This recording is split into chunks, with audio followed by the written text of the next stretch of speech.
Hey, here's another screencast with an optimization example that I'm calling a race. First, let me describe the situation. There's a race across a perfectly straight river. The river is 3 kilometers wide at every point, and a contestant starts at point A and wants to end at point B down the river. The point down the river is 8 kilometers away along the shore, across from where the starting point is. The contestant needs to get from point A to point B, and the contestant can travel in 2 ways. The contestant can run along the shore, and the contestant can paddle a boat across the river. You can see that there's multiple ways the contestant could travel. She could go straight across and then run downstream, or she could paddle the whole way, or she could paddle part of the way and run downstream. So we want to figure out what's the fastest way for the person to get from point A to point B. To do that, we need to know how fast they move on the land and how fast they move on the water. So let's write that down. The person can row 6 kilometers an hour and can run 8 kilometers an hour. So the question is, where should the person land on the opposite shore?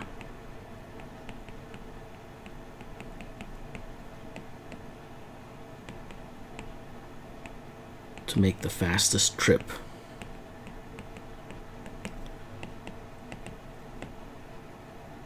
from A to B. That's what we want to answer. This is an optimization problem because you can see the superlative in the problem statement, fastest. So what are we optimizing? Well, we're going to optimize the total travel time.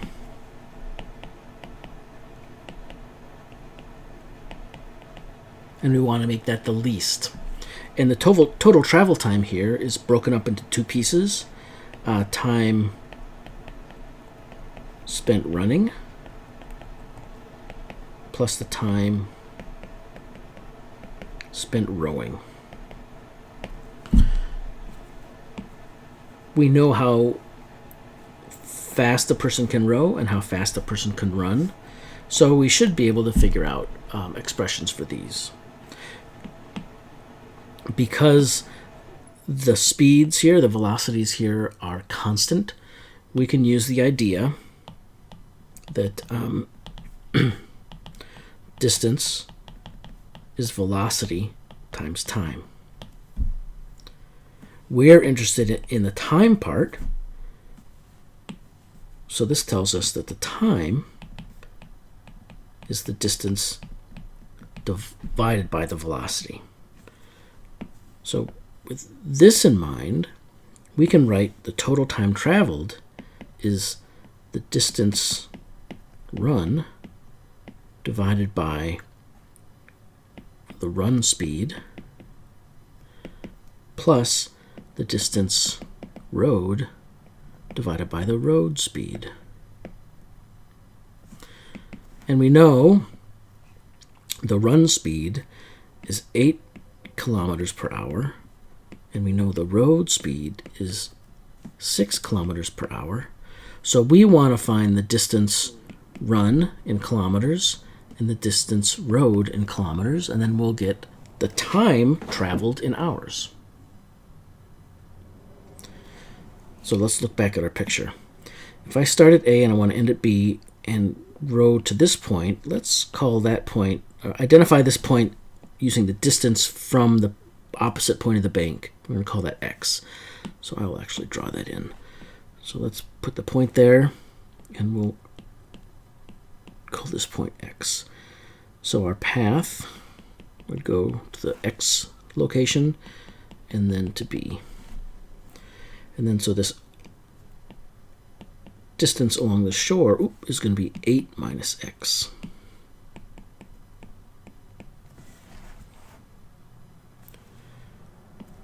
So going back to our equation, our distance run here in the numerator, that's 8 minus x kilometers. How about the distance rowed? Well, that's that diagonal here. So we need to use the Pythagorean theorem. We know the distance straight across, or the width of the river, is 3 kilometers. We're choosing to land x kilometers downstream, so we can use the Pythagorean theorem here. Pythagorean theorem says the hypotenuse is the square root of the sum of the squares of the other two sides. So let's put that in the numerator over here for our distance rowed. And we can get rid of our units. Those are there just to show you that things work out. So this is our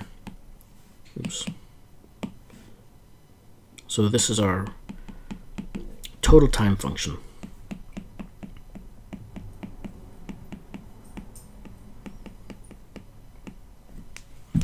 And this is the function we want to minimize. We know from calculus that minima occur at critical points. And we know critical points come in 3 flavors: endpoints, singular points, and stationary points. So let's find each of these flavors of the critical points for our total time function.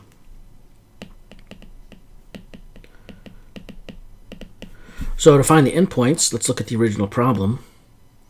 So our variable is x. So what are the limits on x? What's the smallest x can be? Well, the smallest x can be would be 0, and the largest x could be is 8. You could say, well, Miller, couldn't they paddle over there? And of course they could, but they'd be adding unnecessary time. It would take the same amount of time to paddle there, and they'd have less distance that they'd have to run. Likewise, they could paddle way down beyond B, but they'd still have to run this much.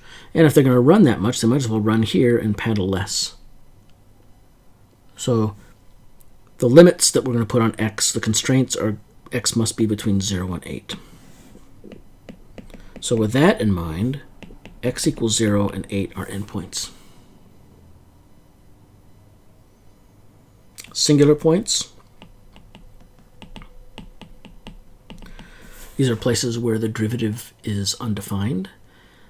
Those are places where we get division by 0, or what else? The derivative is undefined, so the function has a vertical tangent line. Well, let's look at our function here.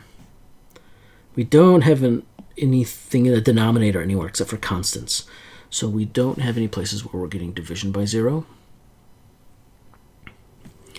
How about this term? We've got a square root. So sometimes you can get singular points when you have a square root. We'll look at this more carefully here in a second. But I'm going to assure you that there aren't going to be any places where we're going to have a problem with the derivative here. But we'll come back to that in a moment.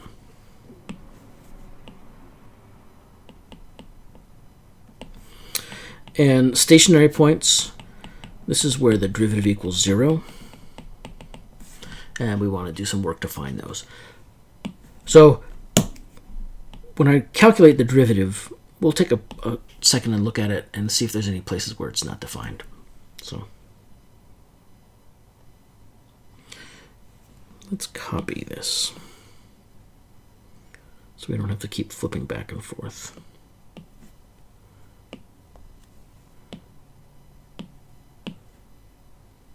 that's funny. Let's get rid of that. And we'll move this up here. Okay.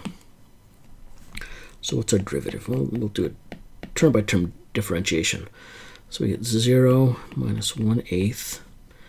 And here, differentiating this term, think of this as 9 plus x squared to the 1/2 power. And we get this constant times the derivative of the square root of 9 plus x squared. That's 1/2 9 plus x squared to the minus 1/2. And then the chain rule, the derivative of the inside is 2x. And that 2 is going to cancel with that 2. So rewriting, we have minus 1/8 plus 1/6 times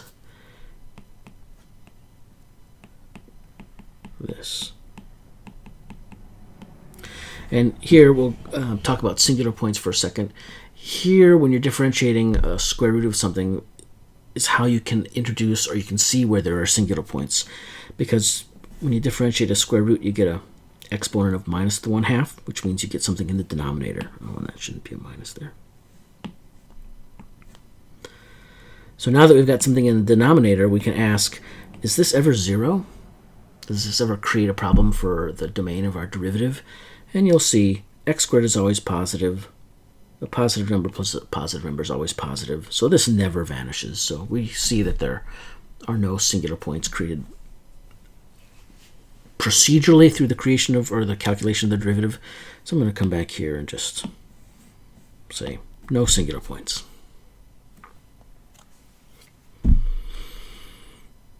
But stationary points, we've got to be looking at those. So stationary points are where the derivative is equal to 0. So let me put a 0 in for the derivative. And let's solve. We get 1/8 equals 1/6 times x over 9 plus x squared to the 1/2. I'm going to multiply both sides by 6. I get that. And I guess what I have to do is I've got to cross multiply. So I get 6 times this square root equals 8x. And square both sides, I get 36 times 9 plus x squared equals 64x squared. And so that's 36 times 9 plus 36x squared equals 64x squared. I'm going to subtract 36x squared from both sides, and I think then I get 28x squared. So divide both sides by 28. I say I get this. Oh boy. Okay. So x squared equals 36, which is 6 times 6 times 9. I'm going to write that as 3 times 3. Yes, I know 6 can factor. And then 28 is 7 times 4. So this 4 is 2 times 2. So that gives me that those 2's can divide into the 3's. And so I've got x squared equals 3 to the 4th power over 7. So if I take the square root of x, I'm going to get plus or minus 3 times 3 over the square root of 7. So that's plus or minus 9 over the square root of 7.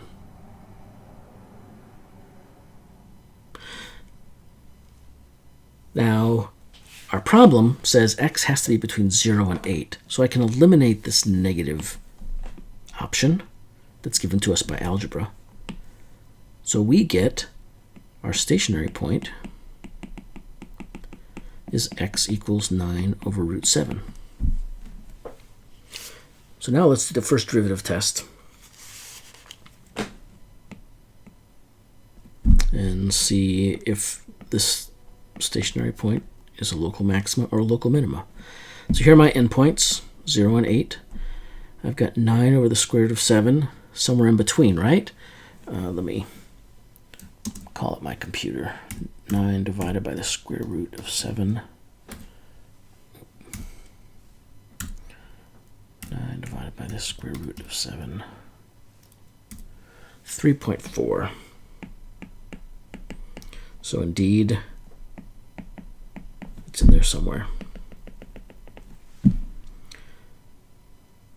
So what I'm going to do is I'm going to look at t prime at 3 and t prime at 4. Now I want to decide if the derivative is positive or negative at these points. So I'm looking here. This is the expression for my derivative, and I'm going to plug in 3. So I'll get negative 1/8 plus 1/6 times 3 over 9 plus 9. I got the square root there. So I shouldn't need to plug in this to my computer, but let's do it anyway. Negative 1/8 plus 1/6 times the quantity, 3 divided by the square root of 9 plus 9. Oop.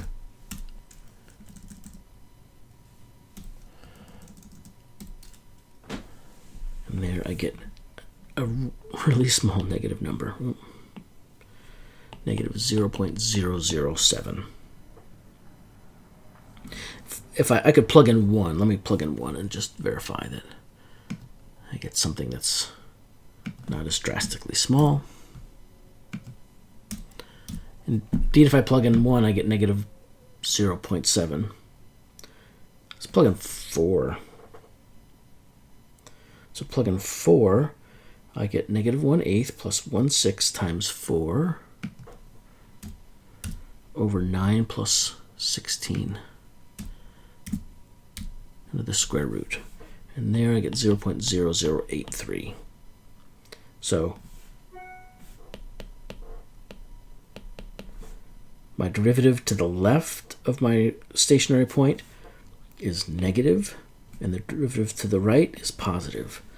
So the first derivative test tells me my stationary point is a minimum, and so that minimizes the time it takes me to cross the river, rowing and running.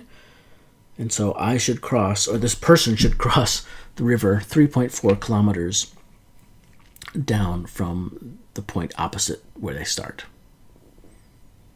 And that's how, let's write that down.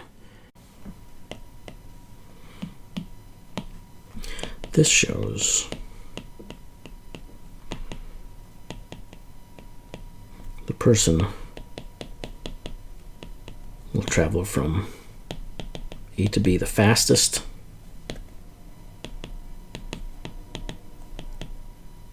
if they land 3.4 kilometers down from the point opposite their starting location.